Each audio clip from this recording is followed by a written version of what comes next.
Paramashivoham Om Nithyananda Paramashivoham Om Nithyananda Paramashivoham Om Nithyananda Paramashivoham Om Nithyananda Paramashivoham Om Nithyananda Paramashivoham Om Nithyananda Paramashivoham Om Nithyananda Paramashivoham Om Nithyananda Paramashivoham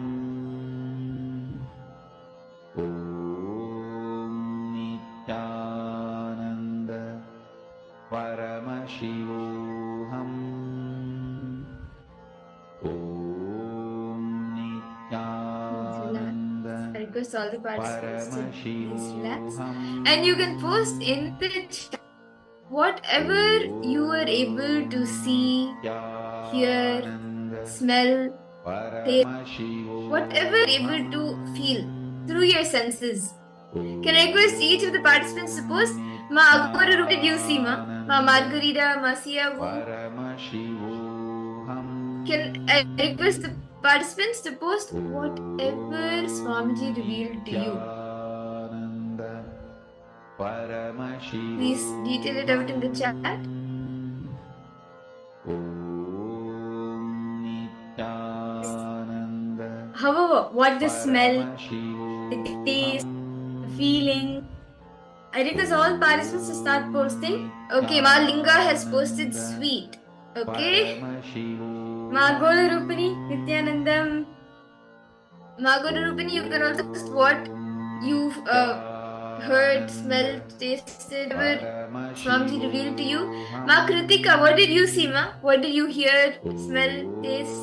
What did Swamiji reveal to you? Ma Gabriel, what did Swamiji show to you? Ma Siabu, Ma Vamadevi, Ma Huang Meshi, I request all the participants to post. Yes, Ma Ishwari Murali, I request you to post, ma.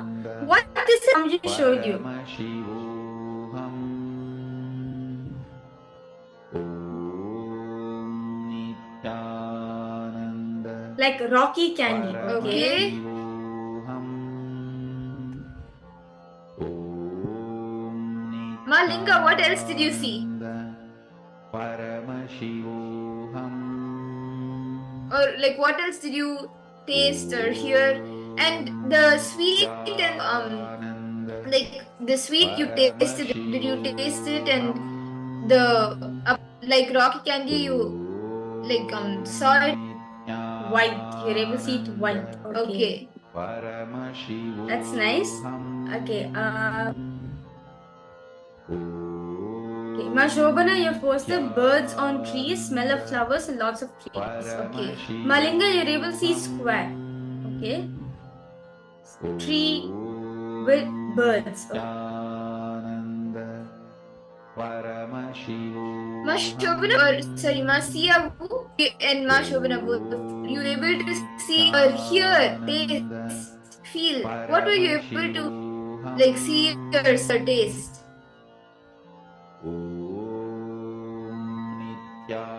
Like pink biscuits, like seawater. Okay.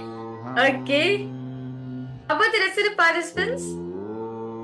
Ma Kritika, what did you see, ma? Did you see anything? Ma Margarita, Ma Yanjing, Ma Kylie Wang. Each of you can post. Paramashivoham Okay. Ma Gabriel, what did Ma? Ma Gabriel Harris, yes. Nithyanandam, what did Swamiji show you, Ma? Ma Wang Hanyu, Nithyanandam, nice to see you, Ma. How are you feeling? Paramashivoham Okay. We see you waving. Okay, air, breeze, sound, taste of forest. Okay. Paramashivoham. Okay. So shall we all see the answer now? What was being projected around? Okay. So the image which was projected for all the participants, right? It is actually it was like you see the broader in the broader perspective. It is actually salt. It was salt. So taste is salty, touch is rough and grainy. Smell is there's no particular smell for it, and there's no particular sound. Mahasadashiva Rupini, you manipulate spot on. And Malinga, you saw a white square, and you also saw like rock. And actually, in the original image that we were showing, we were projecting to you for which the answer is salt. It is a square, like a white square, which looks like a stone with like cracks. So that is you were able to see what was being projected. So it was like a white square, as the frame was a square. So yes. Okay, actually that's Malinga. You saw the texture, like it's white in color. That's nice. But Agora Rupini, you just said feel sea water.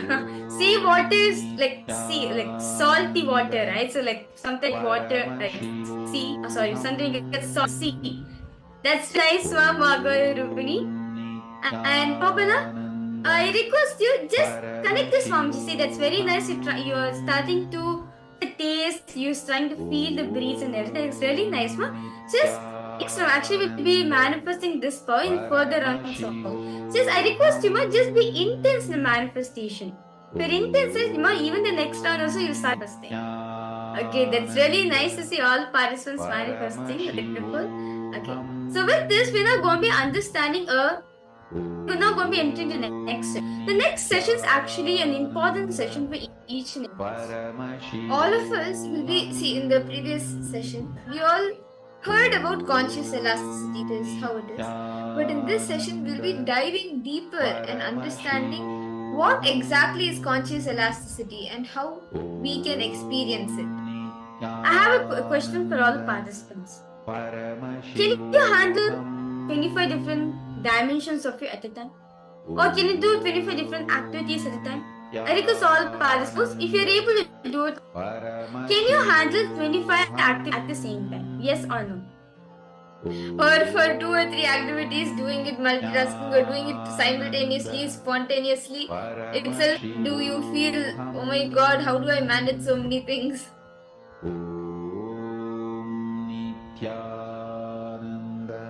For the all of you, yes? Sometimes we like need I'm not able to handle 21 things Maha is asking. See, in this session is called the conscious elasticity. The 25 dimensions of you. The 25 dimensions of you are happening simultaneously, synergetically, spontaneously, with any chaos, without any green top pressure or any pattern. All these 25 dimensions are existing in complete peace and harmony and completion. This is the concept called the conscious elasticity, where you're going awakening the 20 dimensions of you and letting all these 25 dimensions of you be manifesting at the same time. So basically, this is going to be expanding how your consciousness can expand. Your consciousness can expand. You're not just limited to one thing, doing one thing at a time. No. Your ability to do 25 different dimensions of you at the single time. So let's now listen to this beautiful truth revealed by Swamiji on conscious elasticity.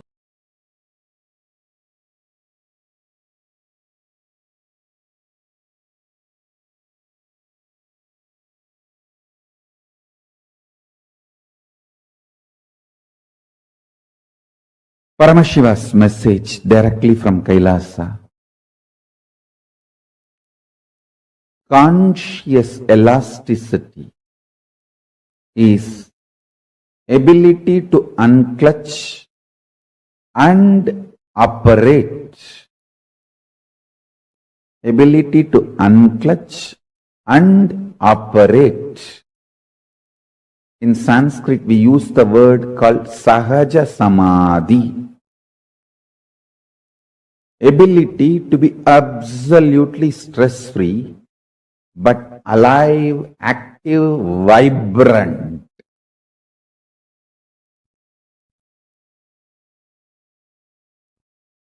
I can sit in Nirvikalpa Samadhi whole day in this Batmasana and go on releasing the ideas about KAILASA, Reserve Bank of KAILASA.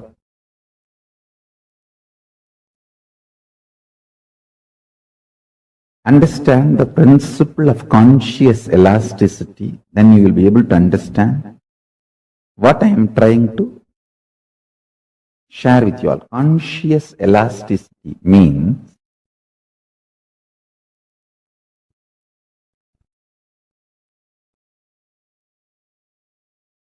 ability to completely unclutch and ability to fully involve both.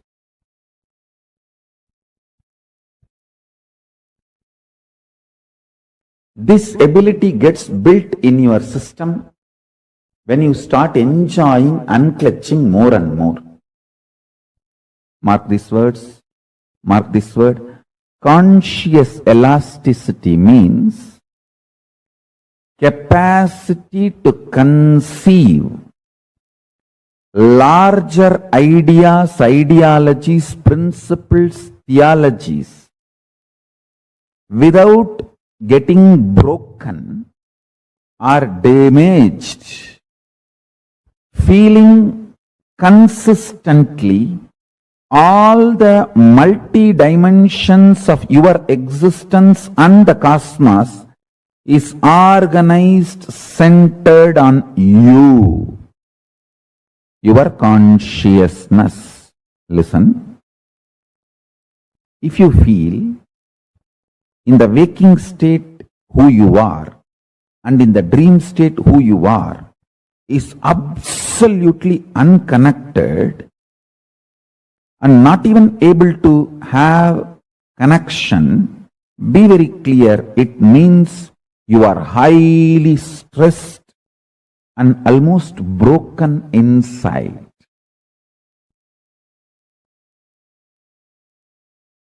The multiple parts of you, dreaming part, visualization part, thinking part, emotional component, feeling component, deciding component, all this, if it is connected in sync, synergic, that is what I call conscious elasticity. It just gets pulled, pushed, dragged, but never gives way, breaks. Falling into dream state, falling into deep sleep, getting out of it, should be almost like a sweet vacation. Sweet vacation. Listen. In 2003, the work I wanted to do in the Sacred Arts department, publication department, temple department, Gurukul department, which I dictated as the instructions, now I can repeat as it is and continue from there. And what all I completed, what all I need to restart, the whole thing is in my brain, stress-free. It is because my decision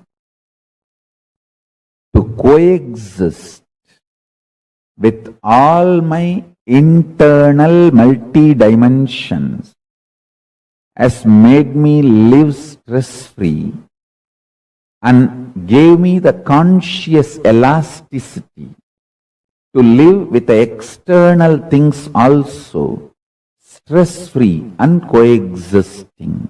Listen.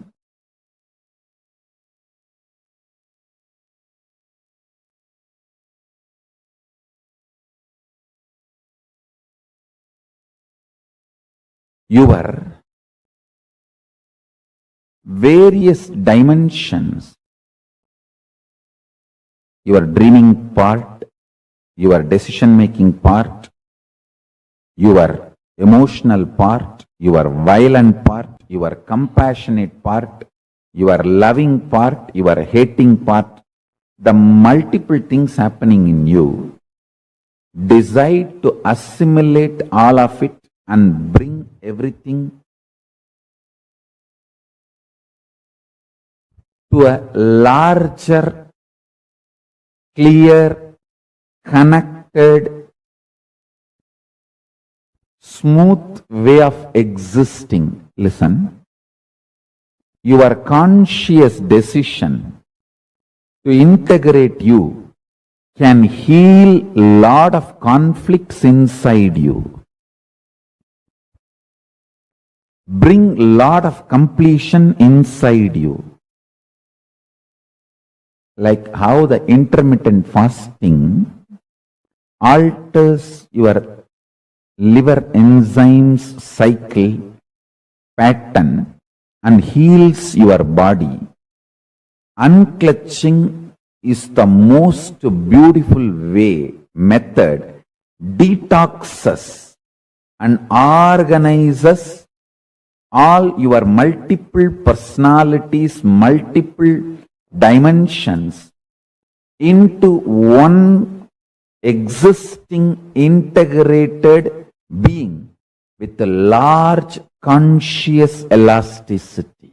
Absolutely being addicted to right things which instigates, inspires healthy existence. I tell you, fasting makes you addicted to right things in the physical world. Unclutching makes you addicted to right things in the conscious world.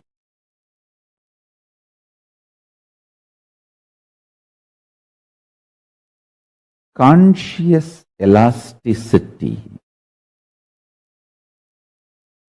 your ability to be in Nirvikalpa Samadhi, absolute unclutched space, and your ability to be fully, passionately involved with life,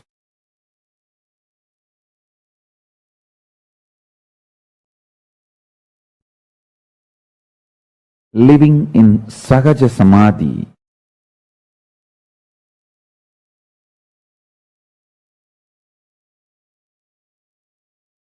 first, it is possible. Second, it is supposed to be built consciously. Third, human brain is hardwired for it.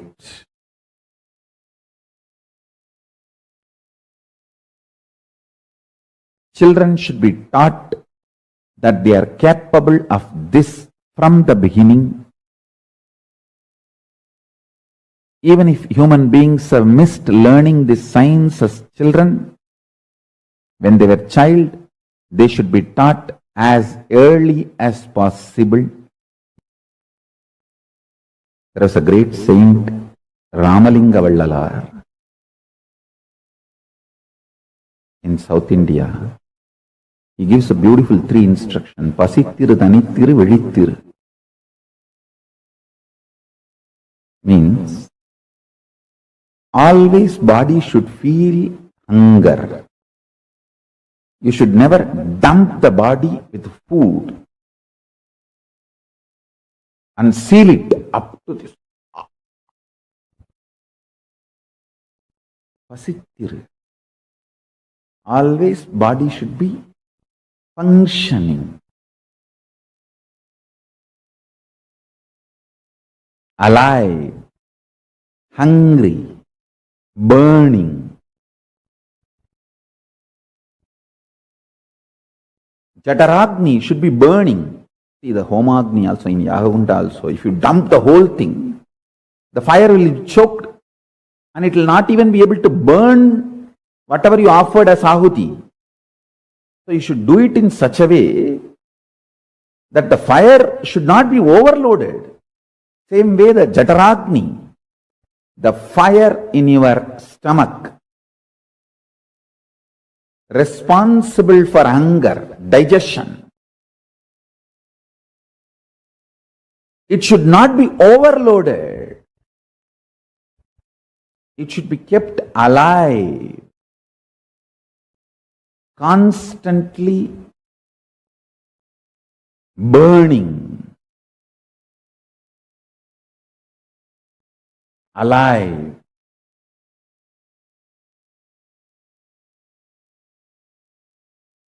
Excited, inspired, burning. Listen carefully.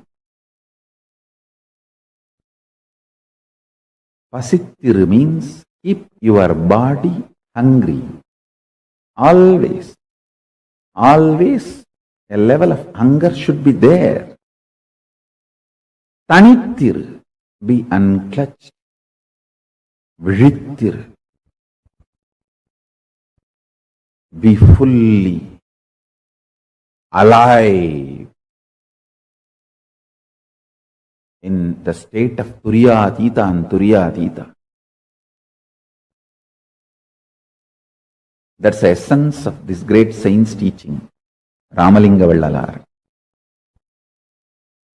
Pasittiru, Tanittiru, Vizhittiru. These three will make the conscious elasticity happen in you. But I tell you, real unclutching is neither only going inward nor only going outward. It is expanding your conscious elasticity. The more you learn unclutching, you will have the ability to go inward and you will have so much excitement and deep involved thinking through. I tell you, conscious elasticity,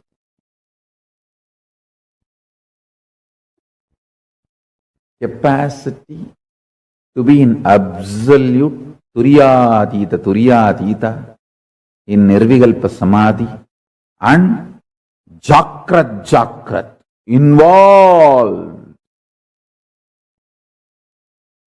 Conscious elasticity means you can catch a thought before it gets formed inside you. Microscopic. And you can see the stars. Telescopic. And know the path it is traveling. Understand? You can catch a thought before it forms inside you. Microscopic. You can see the stars and its path. Telescopic. Is what I call as conscious elasticity. I tell you, you are simply capable of it. You are simply capable of it. The long hair has multiple implications in developing conscious elasticity. Sahaja Samadhi. Conscious elasticity. If you visualize you with all these 25 phases of Paramashiva, the different aspects of your life, your capacity to keep everything integrated to your consciousness is conscious elasticity. If you feel these 25 faces, heads of Paramashiva is on your head, the neck muscle actually keeps all the heads integrated to your body. Same way, the conscious elasticity is the neck muscle keeps all these 25 phases and paces of you, keeps integrated to your consciousness. Understand? All of us are doing these 25 activities. You are creating, maintaining, maybe in small scale, destroying, putting in delusion, pulling out of delusion, liberation. All of us are doing. See, when you give a consolation, a loving smile, or a simple loving hug to a friend, you are liberating that person from suffering. So every day, knowingly, unknowingly, all of us are doing all these 25 activities.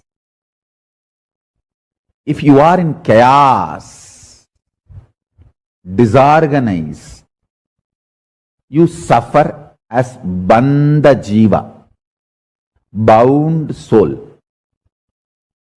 If you become organized, understand these 25 phases of you is part of you and integrate them.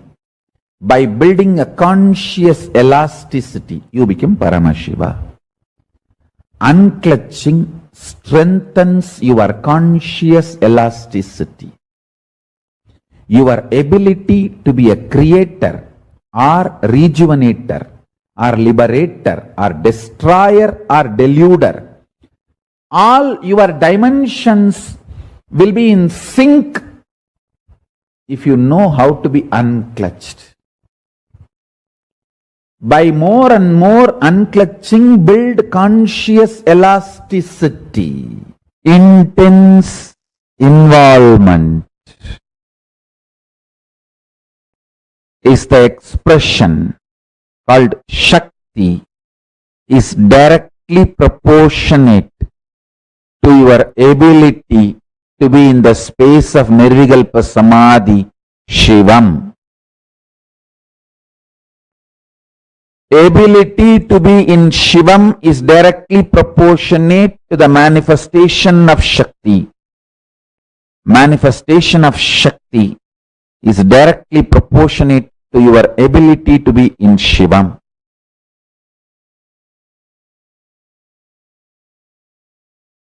Put more energy, more attention, more awareness, more life into your ability to be in Nirvikalpa Samadhi, to build your capacity to be in Nirvikalpa Samadhi, Shivam.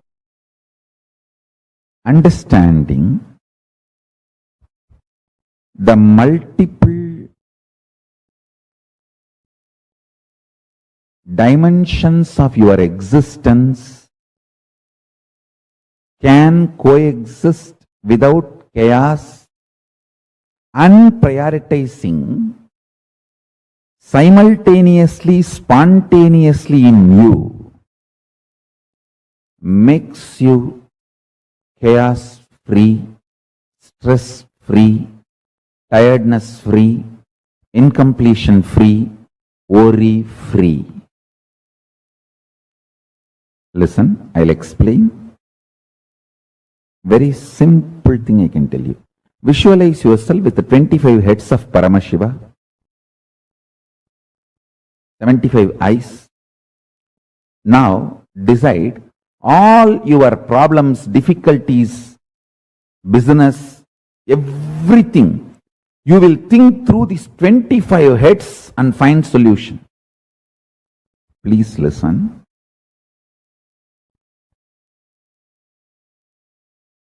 These visualizations like 25 heads of Paramashiva, 75 eyes of Paramashiva, 50 hands of Paramashiva, all these expands your conscious elasticity.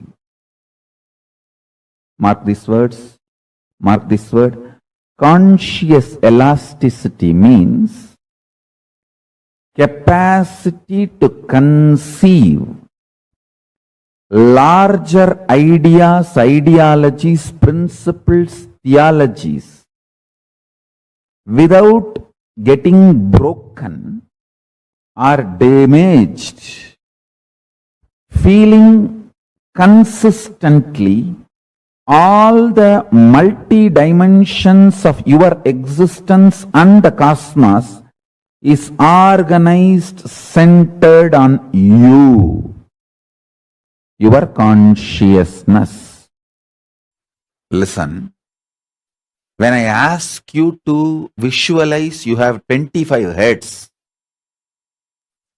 I am just multiplying your capacity to grasp number. I am making your brain to think larger numbers. 25 head, 75 eyes, 50 hands. So, the higher numbers are becoming your own extension.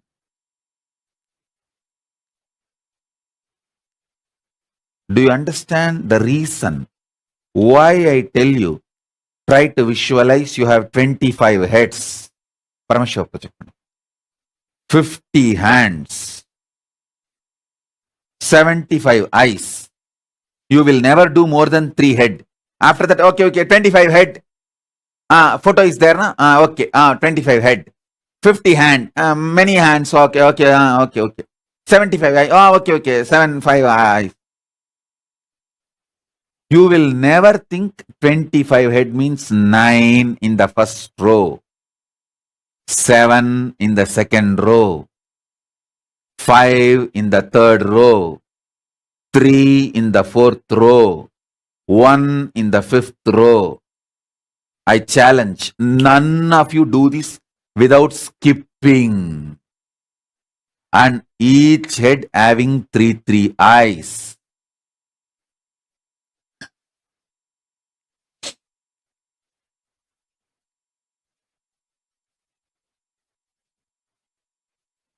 "50 hands" means 2, 4, 6, 8, 10, 12, 14, 16, 18, 20, 22, 24, 26, 28, 30, 32, 34, 36, 38, 40, 42, 44, 46, 48, 50.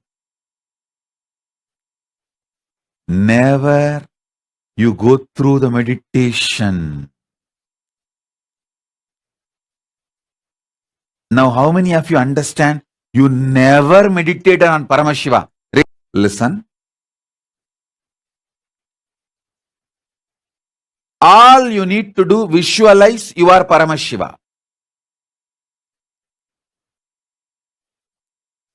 With the 25 heads, 50 hands, 75 eyes, visualize you are Paramashiva.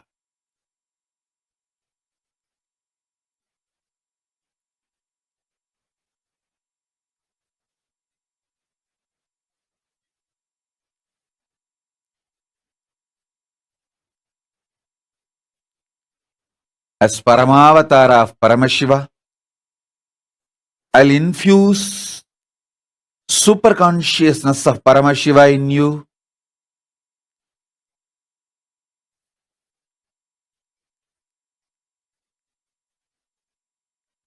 without conscious negligence. First, visualize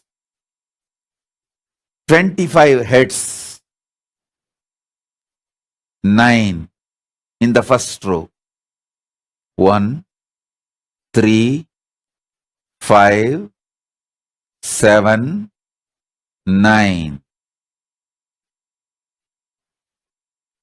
Visualize the first row. Om, Shiva, Shiva, Shiva, Shiva.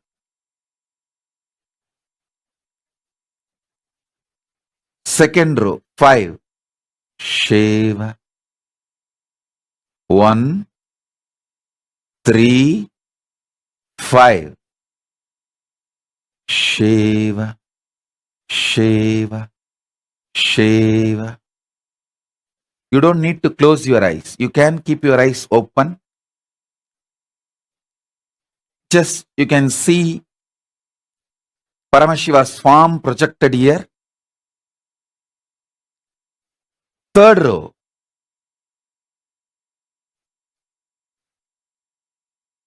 First row 9. Second row 7. 1, 3, 5, 7. Third row 5. 1, 3, 5. Fourth row 3. 1, 3. Fifth row 1. All these 25 heads are connected to your body through one neck. All these 25 heads are independently thinking, feeling, processing, alive.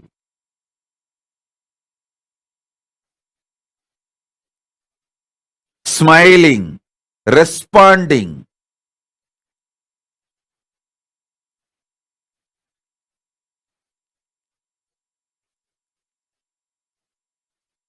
Om, Om, Om, Shiva, Shiva.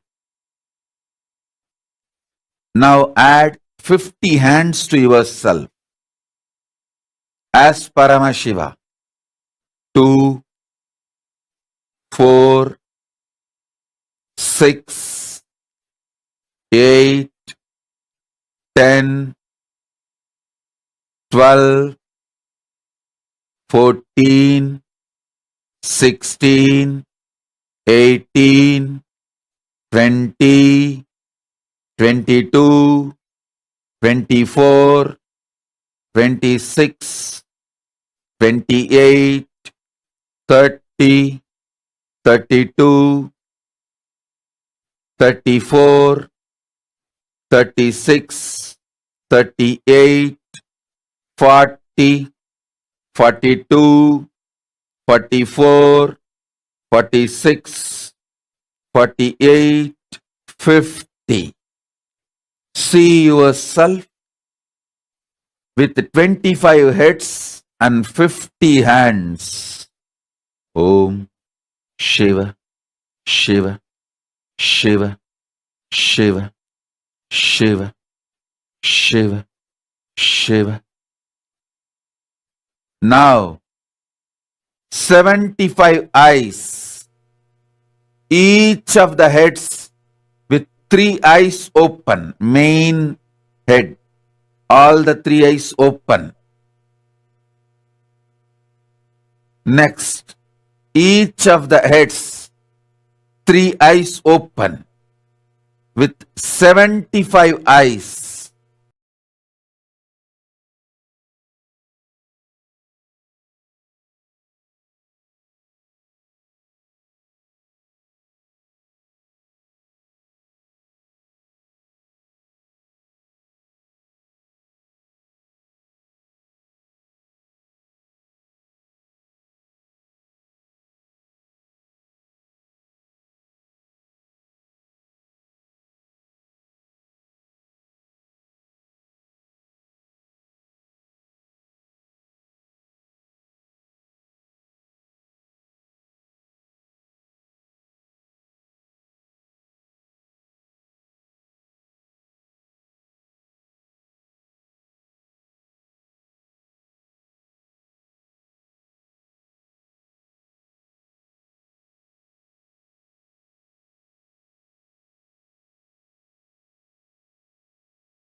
Nithyananda, to all participants.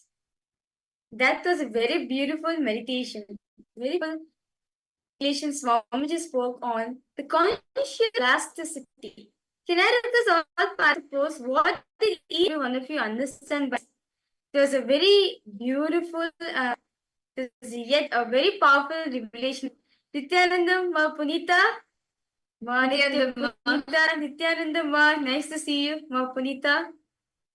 Oriented Ferrarian Ma Jnanaswini. Now, right after listening to this, who all can say that did you actually visualize the form of Mahasadashiva the way Swamiji described?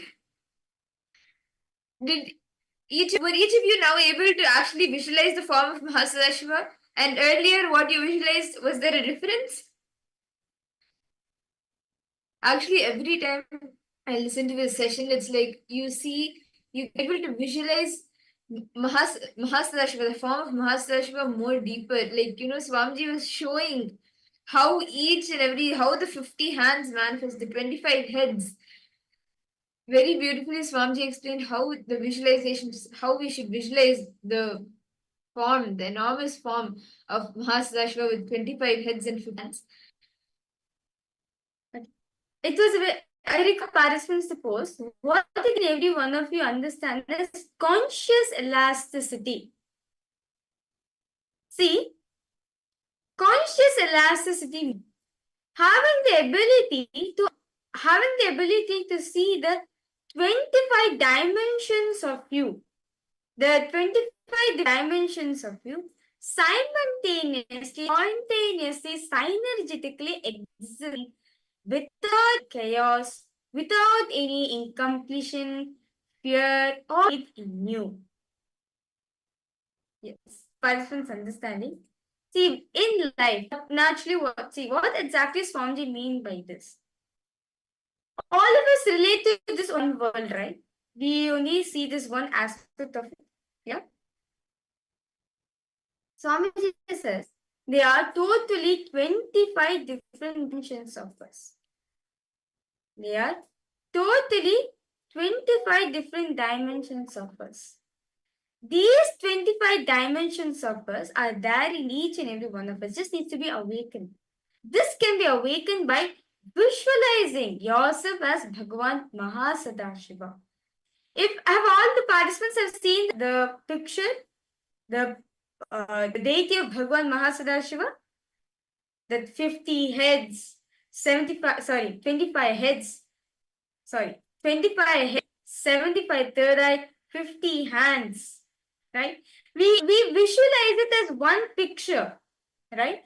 But once Swami this, the whole, like first row, 9, second row, 7, third row, 5, fourth row, 3, fifth row, 1. Like this 50 hands coming together, that whole darshan, right?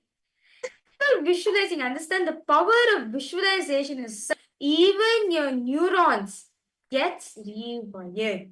So what is this exactly? This conscious elasticity, having the ability to handle 25 different dimensions of you at a time, simultaneously, spontaneously, synergetically, without fear, incompletion, path of incomplete peace and harmony.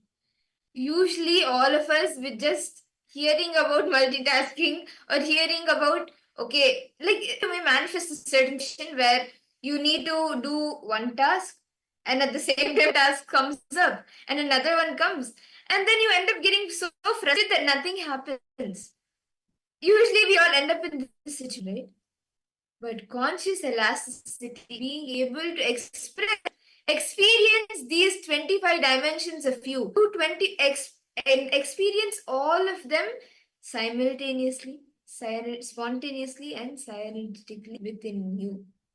So if you actually visualize you with all these 25 phases of Paramashiva, the different aspects of your life and the capacity to keep everything integrated to your consciousness is awakened. That happens in you. You experience And that is elasticity. Every day, knowingly or unknowingly, we all actually do all of these 25 activities. Whether you know it or you are still doing these 25 activities.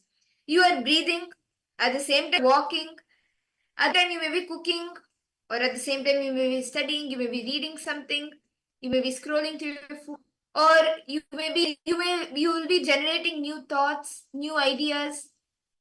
Whether you know it or not, you are doing these 25 aspects continuously. Can I request all the participants to take a few minutes, look into your and see how each face represents different qualities and missions of life. Is so far all participants are understanding 25 dimensions of Bhagavan Mahasadashiva. I request all participants to post if you have any doubts, any questions, do feel free to post in the chat section. See, what does Swamiji mean by these dimensions of us? See, all of us know the 5 actions of Paramashiva, right? Creation, sustenance, rejuvenation, putting in delusion, and liberation. Right? Is all of us are clear with this 5? Yes? Okay. Now, these 5, right? These 5 actions of Paramashiva, crisscrossing, the combination of all these 5 put together, this 25 pages Paramashiva. How many of you are catching this? So, in creation, sustenance, creation rejuvenation, creation delusion, creation and liberation. Same way in sustenance creation, sustenance rejuvenation, sustenance delusion, sustenance and liberation. Now, rejuvenation, samhara aspect. Rejuvenation, creation, rejuvenate, sustenance, rejuvenation, delusion, rejuvenation, and liberation. Next, delusion. Delusion, creation, delusion, sustenance, delusion, rejuvenation, delusion and delusion, delusion. Now next, liberation. Liberation is liberation, creation, liberation, sustenance, liberation, rejuvenated, liberation is deluded, liberation is liberated. All these 5 put together, right? So all participants understanding, all these 5 put together forms the 25 dimensions of Bhagavan Mahasadashiva. So far, is all participants understanding? If any of you have any questions, please feel free to post them in the chat. So far, all of you are understanding these 25 dimensions. I request all of you to post. If you have any questions, any doubts, do feel free to post in the chat. How many of you are clear with this? I request all the participants to post. If you're clear with this, post a yes in the chat. Just post in the chat that you've understood 25 dimensions of Bhagavan Mahashiva.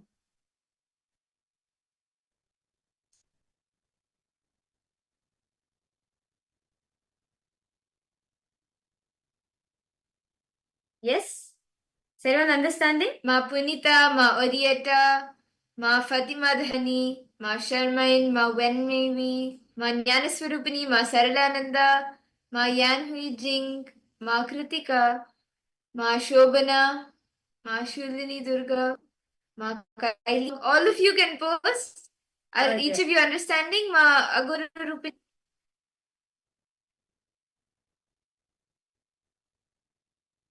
Yes. Ma Siavu, you have understood me? Any questions you have? Okay, that's great. So now we have, okay, Mahguru, any doubts you have on the 25 dimensions?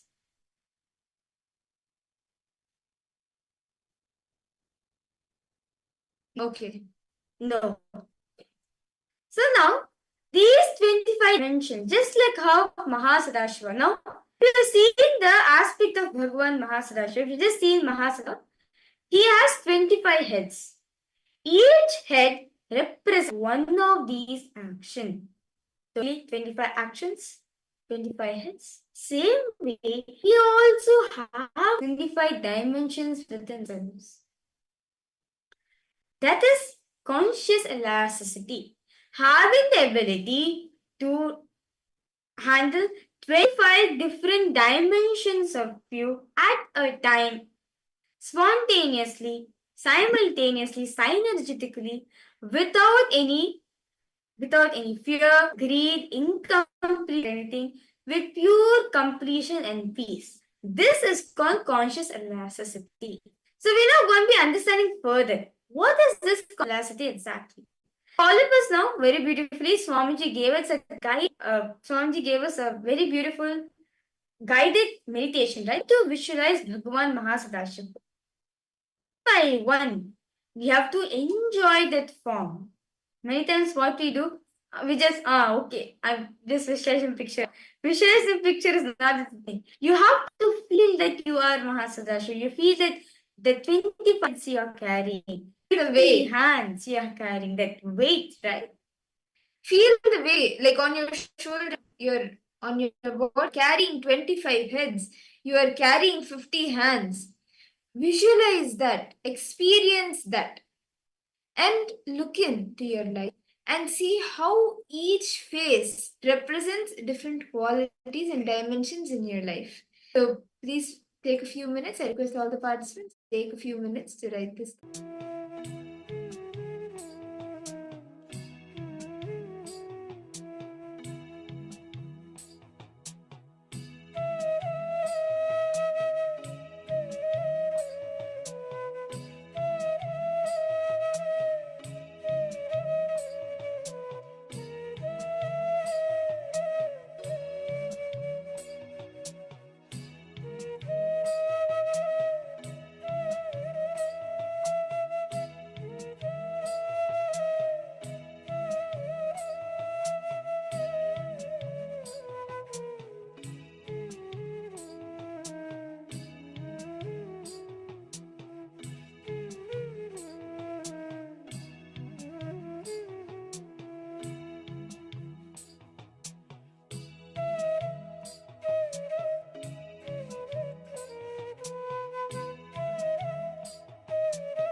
Nithyananda, I hope all of you are able to look in and see how you are managing these different aspects, these different qualities, spontaneously, simultaneously, and synthetically in you.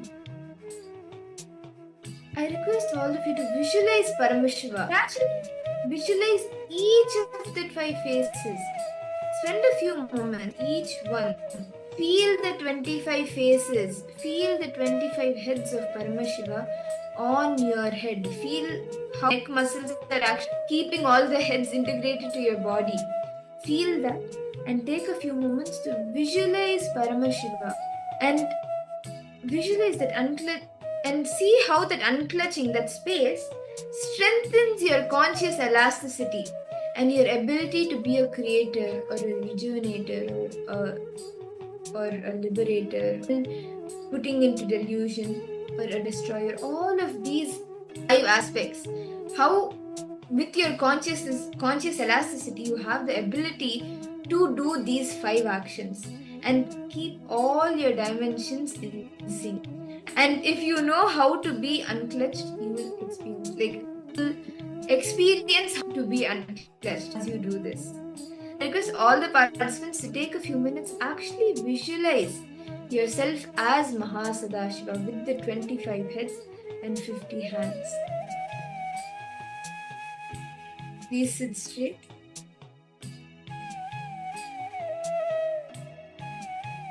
visualize all participants now.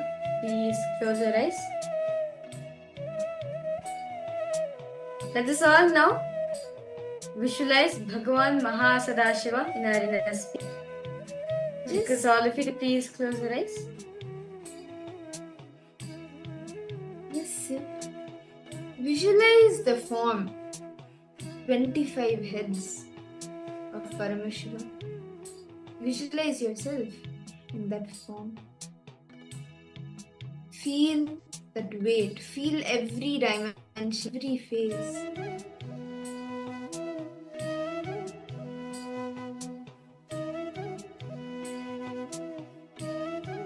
Feel your neck muscles holding 25 heads. Feel your body hold weight.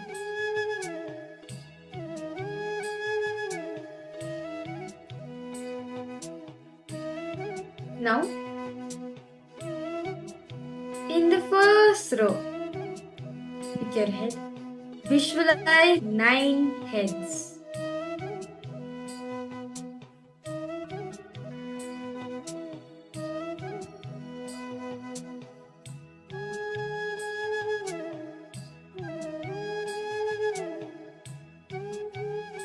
Visualize you are having 9 heads of Bhagavan Mahasadashiva. You are having the 9 heads in the first row.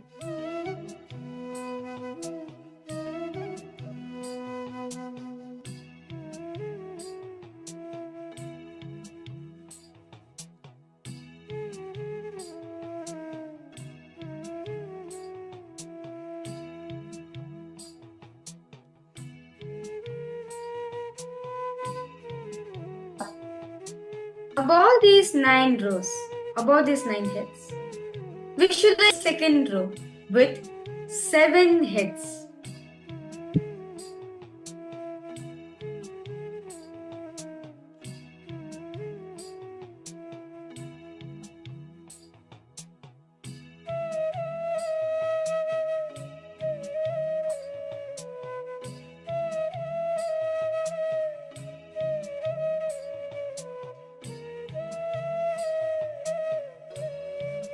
Slowly start visualizing above the next row with the 5 heads.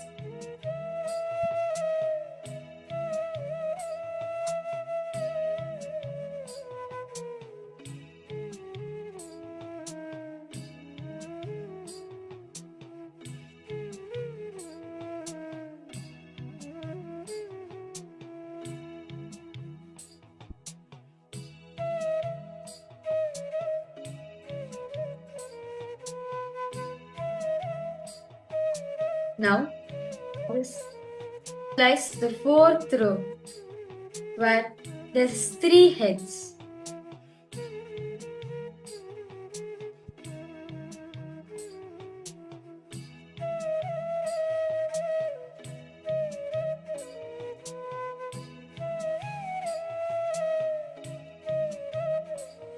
Now, above them, visualize 1 head, the 5th row with 1. Experience each of the 25 dimensions as you visualize the 2 heads.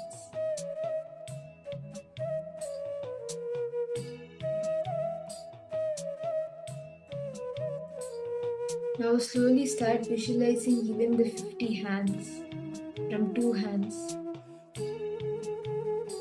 to 4 hands, then 6 hands,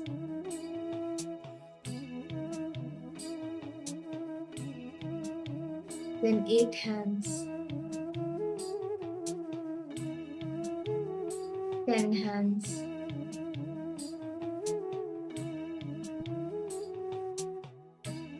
12 hands, 14 hands, 16 hands, 18 hands, 20 hands,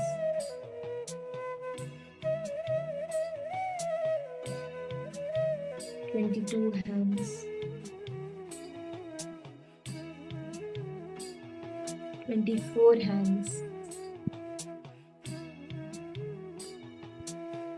26 hands,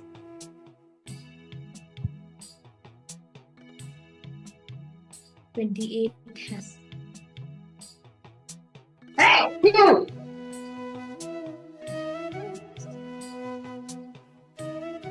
30 hands,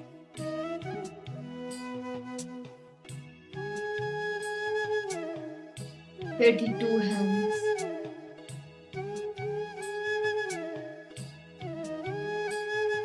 34 hands,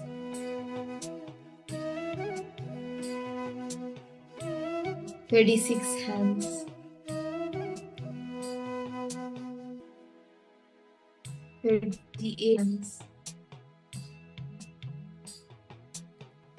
40 hands,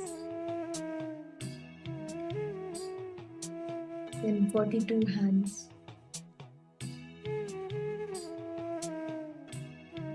44 hands,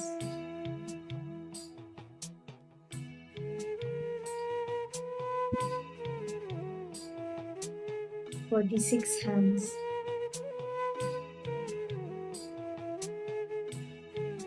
48 hands, 50 hands. Visualize the entire form of Bhagavan Mahasadashiva.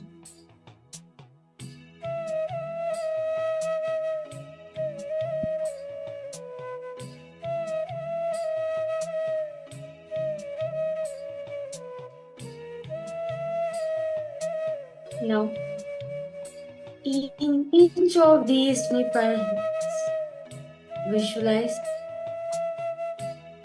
3 eyes, the 2 eyes, and the 3rd eye.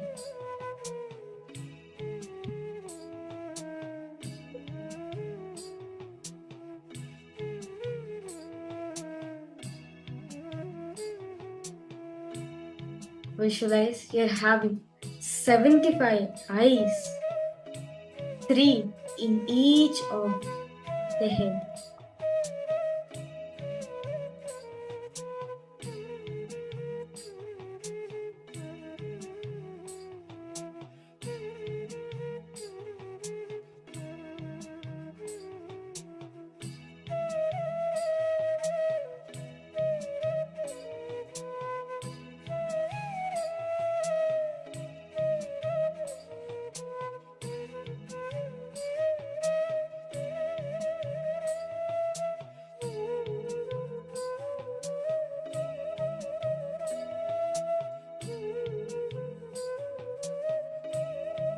Slowly, very easily, open your eyes.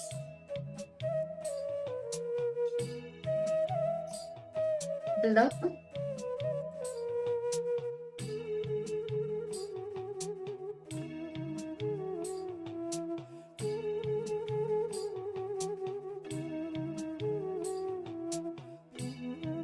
How was it for all the participants?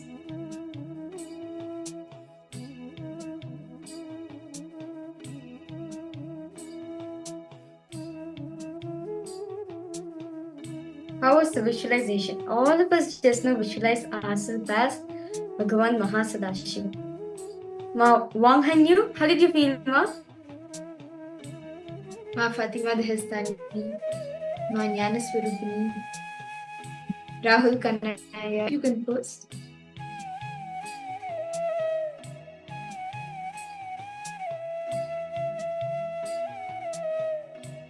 Ma Shobhana, Ma Kaili Wong, Ma Sholini Durga.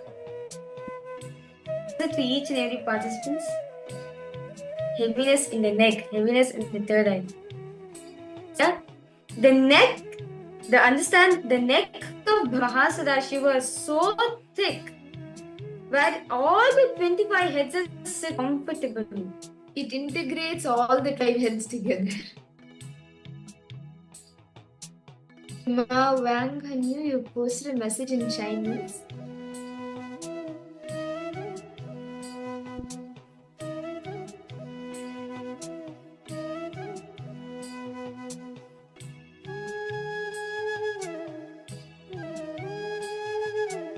in that same space where we have experienced and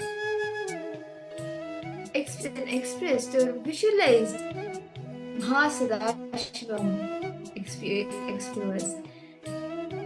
In that conscious elasticity where you understand that you can manifest these 25 dimensions spontaneously, simultaneously, synergetically in you.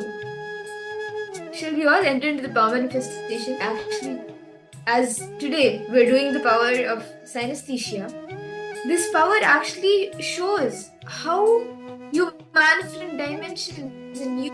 At the same time, whether it is you're doing creation and creation together, or creation and sustenance, or sustenance and putting into delusion, or rejuvenation and liberation, all these are happening simultaneously in you.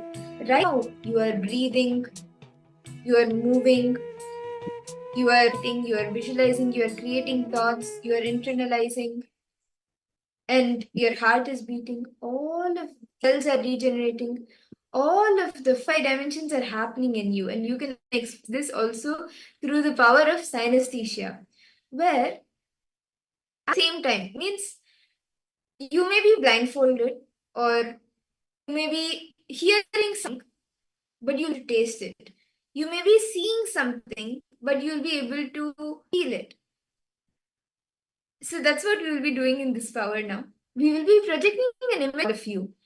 And with your eyes blindfolded, you will be scanning what that image is. And you will be either feeling it, hearing it, smelling it, seeing it, or seeing it.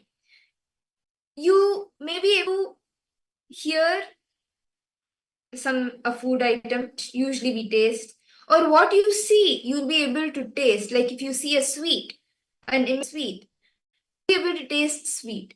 Or if you hear a sound, you'll be able to, like if you hear the sound of drums, you may be able to see drums. So like that's what we will be actually manifesting now. We will be projecting in each of you. And with your eyes closed, you will be seeing what that image is, but you will be aware of all your sensories, your hearing, your feeling, your taste, your smell, and your sight. And Swamiji will be revealing to you whatever you see. You may see it, you may feel it, you may hear it, but whatever way it is revealed to you, you will be sharing that. So can I invite all the parts to bring your eye band and tie your eyes?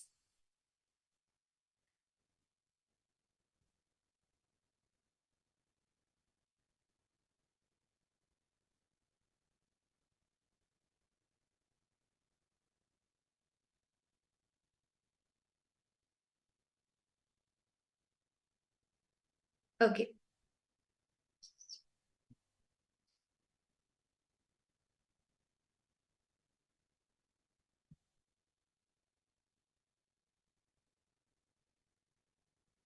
Okay, great. Now, for all the participants, a picture is going to be projected for all of you. You can see all of you are bringing your eyebands and sit down. You can rise.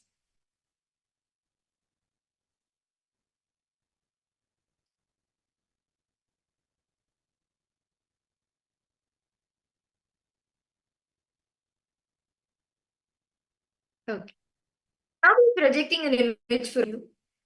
And start connect to Swami, the Mahavakya, and start seeing what it is and be aware. Completely focus on all your sensory organs, whatever you are experiencing. You may hear, you may smell, focus on all your sensory organs, whatever you are experiencing. You may hear, you may smell, whatever is revealed to you, you can start verbalizing it. We are now projecting an image for all of you. Just intensely chant the Maha and connect the Swamiji.